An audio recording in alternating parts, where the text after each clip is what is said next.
लोकशाहीचा चौथा स्तंभ मानल्या जाणाऱ्या पत्रकारितेवर लोकप्रतिनिधींकडूनच थेट हल्ला झालाय।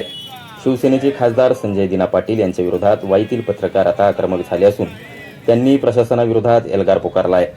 खासदार संजय दिना पाटील यांनी पत्रकार बांधवांना अतिशय अश्लील आणि अर्वाच्य भाषेत शिवीगाळ करत थेट जीवे मारण्याची धमकी दिल्याचा धक्कादायक प्रकार घडला।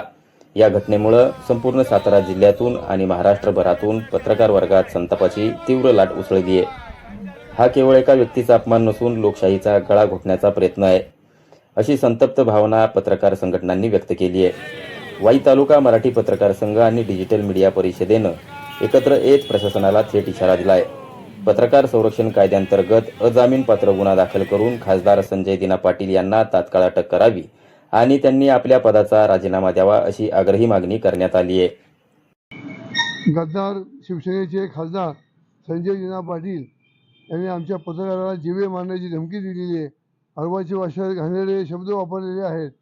तेव्हा त्यांचा आम्ही संपूर्ण महाराष्ट्र पातळीवर सगळीकडे त्यांचे पत्रकारांच्या वतीनं मोर्चे काढणे, निषेध हे चालू आहेत।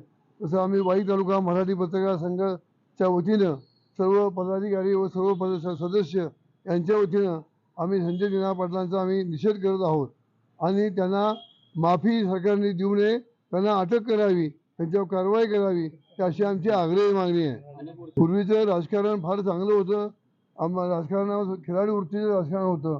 अलीला अतिशय घाणेरड्या वृत्तीचं राजकारण सुरू झालेलं आहे आणि राजकारणाची पातळी फार खालच्या लेवलला गेलेली आहे। तेव्हा सर्वसामान्य माणसंसुद्धा त्या राजकारणाला सगळे कंटाळलेली आहेत।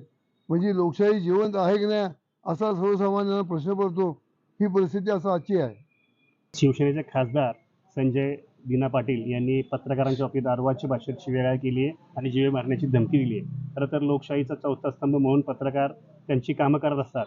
अशा पद्धतीने दिलेल्या अशा धमकी देणाऱ्या माणसाचा आम्ही तीव्र शब्दात निषेध करतो आणि त्यांचा राजीनामाची आम्ही मागणी करतोय सरकारकडे आणि सरकारने त्यांनी माफी मागली, त्यांना माफी देऊ नये अशी आमची मागणी आहे।